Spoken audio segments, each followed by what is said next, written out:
La variole du singe, ou Mpox, est une maladie virale. Elle provoque des symptômes pseudo-grippaux et une éruption cutanée caractéristique. Le virus appartient à la même famille que la variole, mais il est moins grave.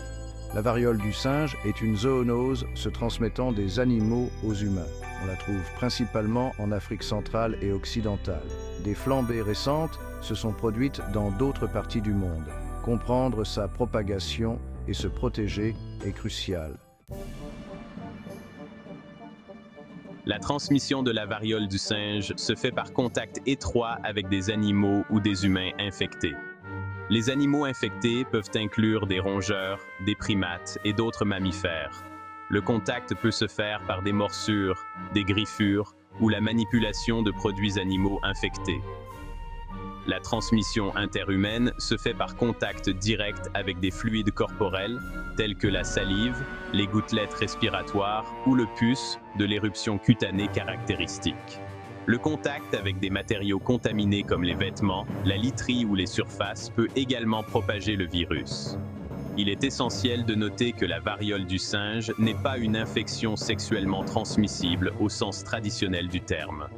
Cependant, les contacts étroits prolongés, y compris les contacts sexuels, peuvent faciliter la transmission. Cela est dû à la proximité et à l'échange potentiel de fluides corporels. Les symptômes de la variole du singe apparaissent généralement dans un délai d'1 à 2 semaines après l'exposition au virus. La maladie débute souvent par des symptômes pseudo-grippaux, notamment de la fièvre, des maux de tête, des douleurs musculaires, des maux de dos, des frissons et de la fatigue. L'éruption cutanée caractéristique se développe généralement quelques jours après le début de la fièvre. L'éruption passe par des stades distincts, commençant par des taches plates et rouges, puis évoluant vers des bosses surélevées remplies d'un liquide clair, puis de pus. Ces pustules finissent par former une croûte et tombent. Bien que la plupart des cas de variole du singe soient bénins et se résolvent d'eux-mêmes, des complications peuvent survenir. Il peut s'agir d'infections bactériennes secondaires, d'une pneumonie, d'une encéphalite et d'infections oculaires. Dans de rares cas, la variole du singe peut être mortelle, en particulier chez les personnes dont le système immunitaire est affaibli.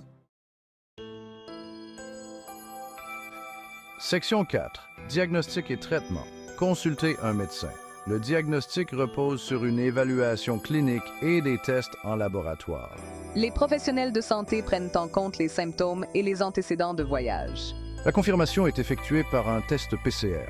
Ce test détecte le matériel génétique du virus dans les échantillons cutanés. Un diagnostic précoce est crucial pour un traitement rapide. Le traitement est principalement symptomatique.